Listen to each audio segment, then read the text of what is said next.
Good morning and welcome to the Shamrock Quilt Studio. Today we're working again on our Azure project, and today's block is block 32 and it's called Fish. And it's a really fun block, but I'll be honest with you, right about now I'm not having very much fun with it. So join me and I'll tell you what's going on.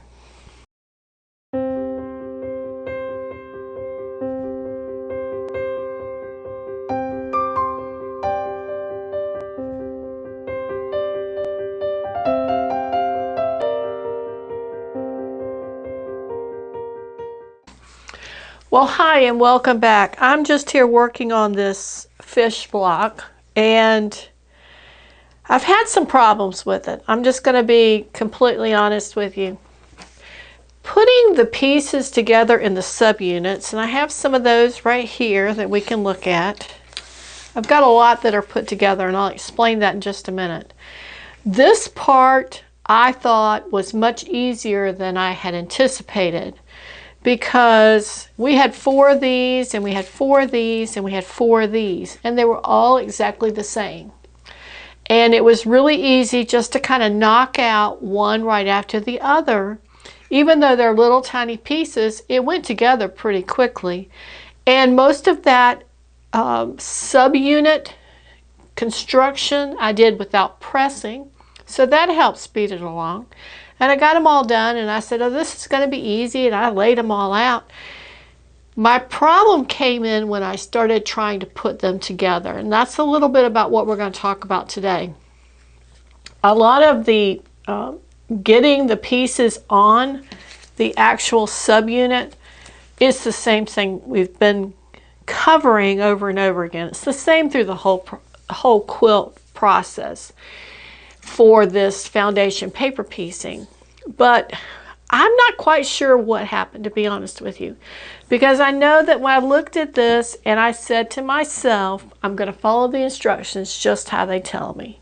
So the first one is you're going to sew L to B, and I got L out and I thought I got B out, but I'm not quite sure what happened, because all of a sudden I go to step 2 and reading this and thinking it doesn't make any sense. I put all of these little pieces together like it asked me to, because I was sewing together these little subunits here and then hooking those together. Anyway, long story short, I can't follow the instructions of how they tell you to do it.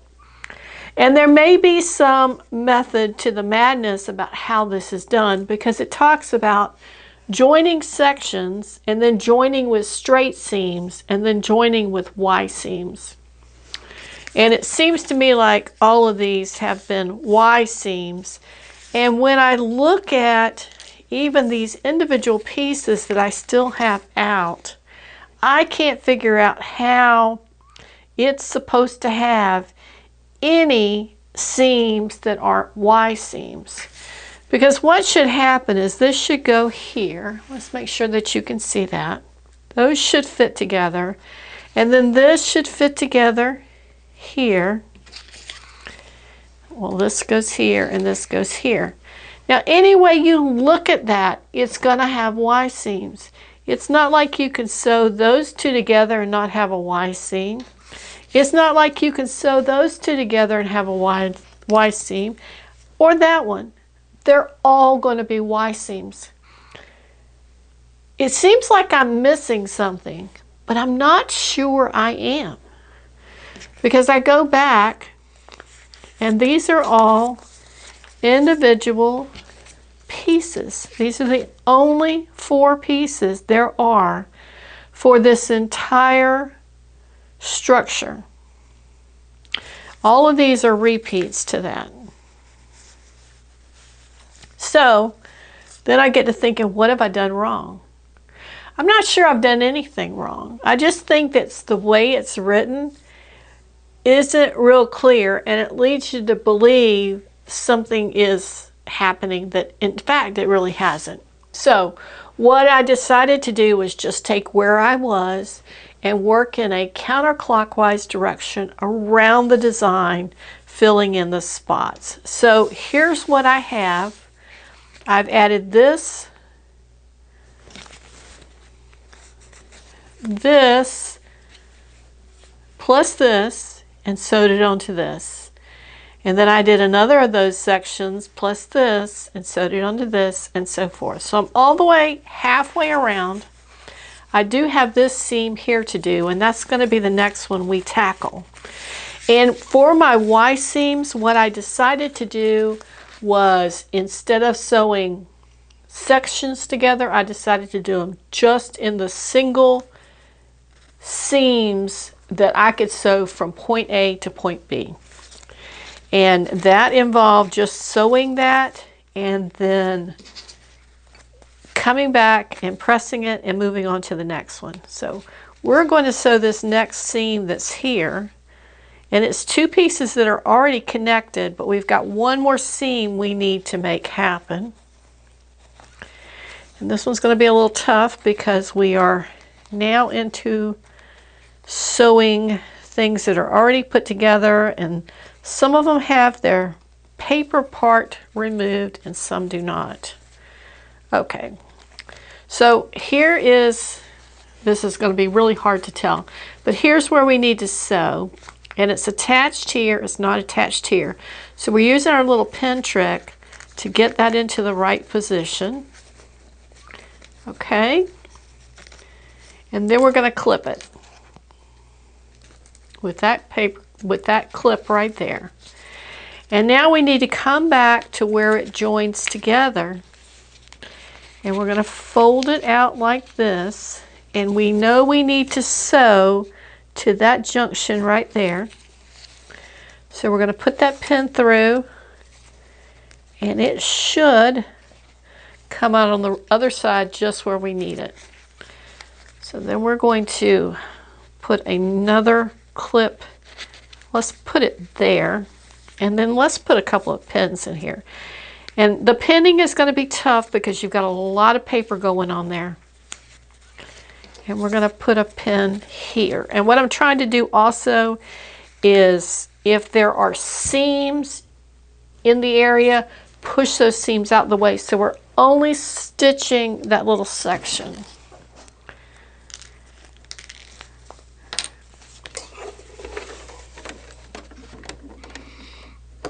And if we start right where the line starts, and we're going to do like 2 stitches, a back stitch,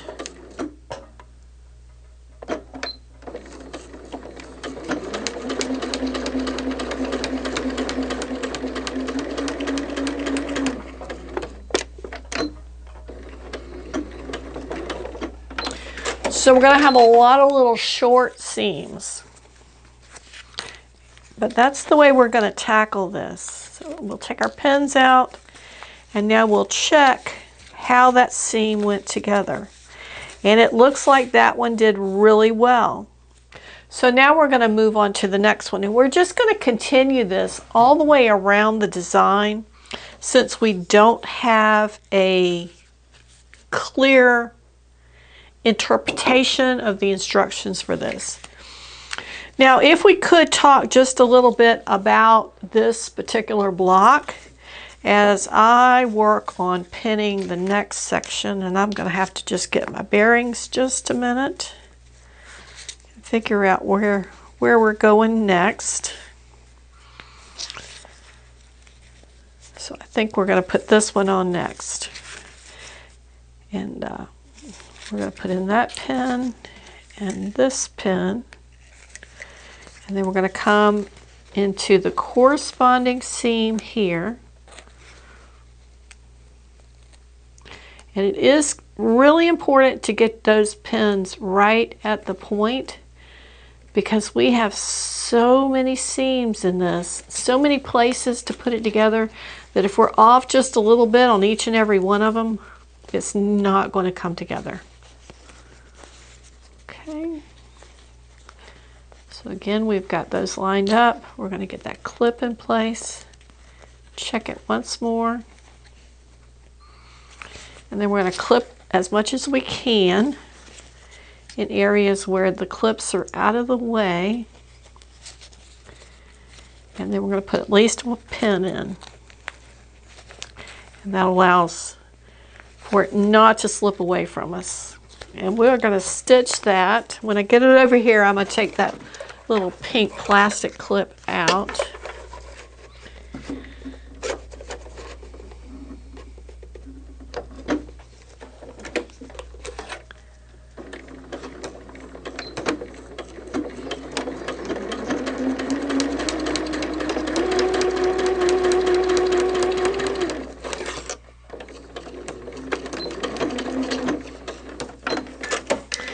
Okay, the other thing that I wanted to talk about this block is when I initially looked at the design for this was the one block of all of them that really screamed to me, do it in EPP, do it in EPP. And I still think that if you wanted just to feature this block, the best way to do it would be as an EPP. Where's my other pink pen? There it is. And because you could cut out those fish shapes and just stitch them together, and it really, I think it would be really good, and it would be really really precise in the way it was put together, but you'd be able to join all those things up in the middle, much the way that you do EPP in general. But it was some of the other blocks that did not seem to be EPP friendly, and that's why we did not do it that way. Okay, so let me get this here. I want to show you another little trick that I've used on this one. There it is. Okay, so here we've got a situation where this pin needs to go here, and we need to rotate that. So we flip it over here to the back, and you see how that is a angle coming in like that. And what I've found, my little trick here, is I'm going to come in and clip the paper only about 3/4 of the way into that seam line, and then that will allow me to rotate it around, maybe. Maybe.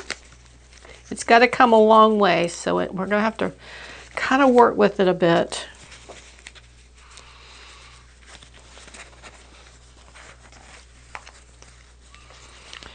This one does. We probably should have started with this end section. There we go. Okay, now we've got it. So let's clip it on the seam. You see how that's all kind of bundled up there. We're going to have to sew it like this. So you see how we've manipulated that around, and it's going to be difficult to sew. I think next time we'll start with that little section on the end. Okay, and I think that the way we're going to sew that is actually on this side here, where we can get to it just a little bit better.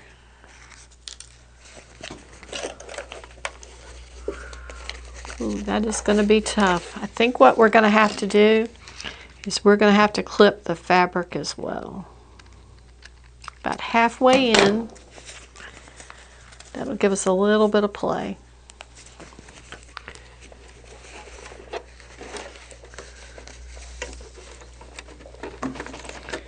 And let's see how close we can get to what we need.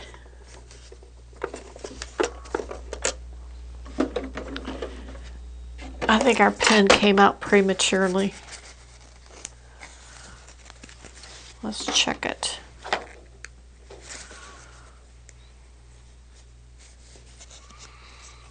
Okay, I think we're all right. That pen is holding it much better than I thought it would. Okay. see. This is probably the most difficult seam I've had thus far into this project. And I love to do it on film. Just kidding, guys.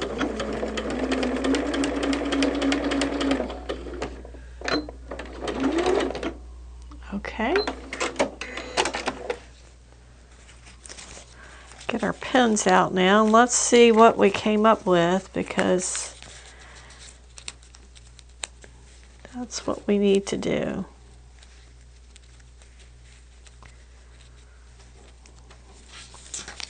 Flip it over, and it didn't come out too bad.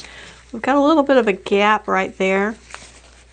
And I think what we'll do is we'll stick that back on the machine and just stitch all the way out through the seam allowance.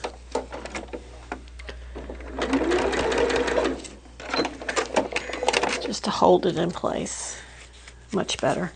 Okay. So we're just going to continue around working this one seam at a time. In this portion of the video, I have sped up the video so we can see more of the progress going on with piecing these together. I ran into a lot of problems because on each one of these subunits, there are multiple seams and Y seams that need to be accommodated. I found that the easiest way to do this was to take one short section at a time and match those ends of those seams up and then sew that short little seam together. This allowed me to not have to have actual Y seams in the construction, so I didn't have to worry about keeping my needle down and pivoting and matching all of those pieces together. As you can see here, in some cases, in order to make the small short seams match, I ended up clipping the paper only of the template. Now, there were a couple of occasions where just clipping the paper did not allow the pieces to come together, and in that situation I clipped the fabric as well, taking care not to clip further in than the seam. I assembled as much as I could in small sections and then added those sections or subunits to the bigger pattern. Right here, I'm demonstrating that you have several areas where the sections go together with multiple Y seams. And really, it didn't make a difference which one went on first because they both had the multiple Y seams. So I just picked one and went from there. In this case, I'm sewing in the middle seam first, and then I will add the two side seams in once that is affixed. And then I'll continue along this particular process until I get everything put together. I did find that this was a particularly difficult block to complete. I don't know that what I was doing was the correct way to do it. In other words, did I misunderstand the instructions? Or is there really just not an easy way to put this block together? I tend to believe it may be the latter, because either way you do this, you're going to run into those Y seams and all that paper to deal with. If I were making a quilt with multiple blocks like this, I would probably do it as a EPP project instead of a piecing project or a foundation paper piecing project, because it would be much easier to make everything fit together with the EPP versus doing all of the Y seams.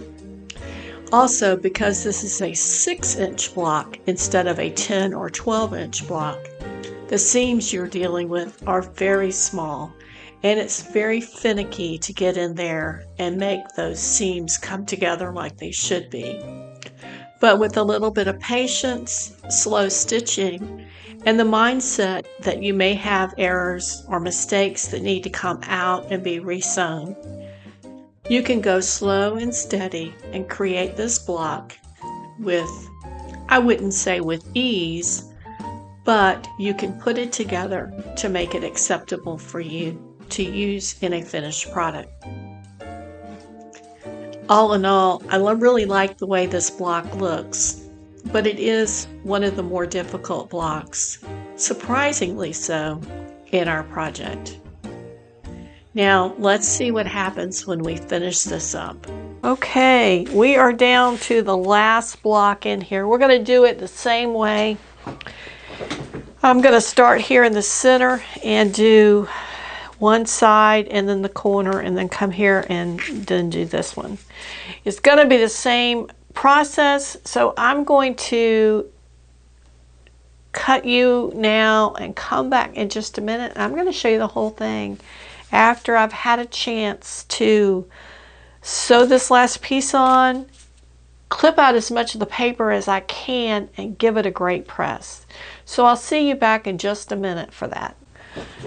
Okay, let's wrap this up. Now, fish to me, number 32, was one of the most difficult to do because of the construction, the assembly of the block itself. I have finally gotten it finished. I still have paper back here, and I've got a couple of seams that I'm trying to figure out which way they should go because there are so many seams, especially in the very center of this. There is a pretty good bulk of seams there that I think could have been managed better. But maybe I could go in and do just a little bit of trimming in some of the places where we've got more than one layer of seams. And I think the other thing I'm going to do is take a little needle and thread and come in here right to the middle, and there's one of these little fish that doesn't have a little point, and I want to try to make that little point a little clearer, and I've got just a little bit of a gap in the middle, and that's something that we do see in EPP. And it's probably just because one of those stitch lines needed one more stitch to make it to the center. I think it's something that is easily fixable, and just maybe one or two little stitches in there with a coordinating thread, you won't be able to see it.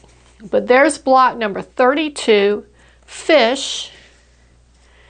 It's a cute block. It is, and it's like they say, it's a good thing it's cute because it's a lot of trouble.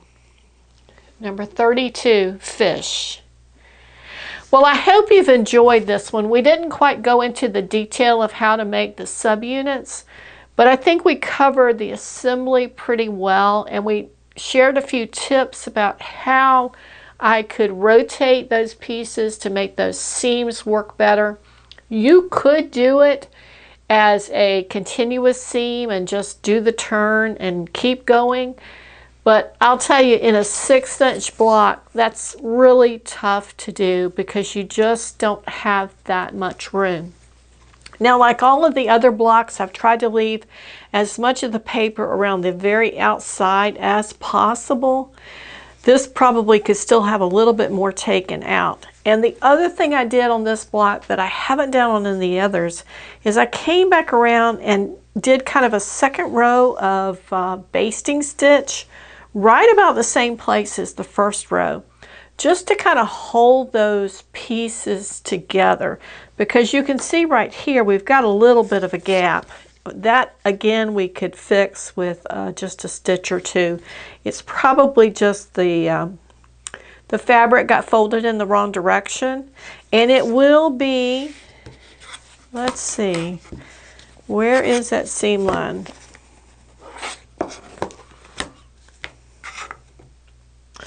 It will be in the seam line when we're all done, because that seam line should come right there to the points. So I think all in all we'll be fine with that. You know, it's just occurred to me what's going on there. The fabric was not long enough. Interesting. So let's look at that a little bit closer. It's going to be covered up when we do that 1/4 inch seam around the outside. So I don't think I'm going to sweat it. It's possible we could have just a couple of threads that are exposed. So I'll probably drop a little bit of freight check on that. But I'm really not going to worry about it because it is so tiny that it is maybe 1, 2, or 3 threads at the most. But we're done with it. Thank goodness. It's been a long day for me today working on this. I did 2 videos today and it was a lot. And so I'm glad this is done. I'm glad it came out as good as it did, because sometimes when you try to work on too much in one day, it's a bad experience and you don't necessarily get the product that you're looking for. But that's pretty cute. I think you'll agree. If you enjoyed today's video and got anything out of it all, give us a thumbs up. Be sure to subscribe to the channel, and we'll see you next week at the Shamrock Quilt Studio. Bye.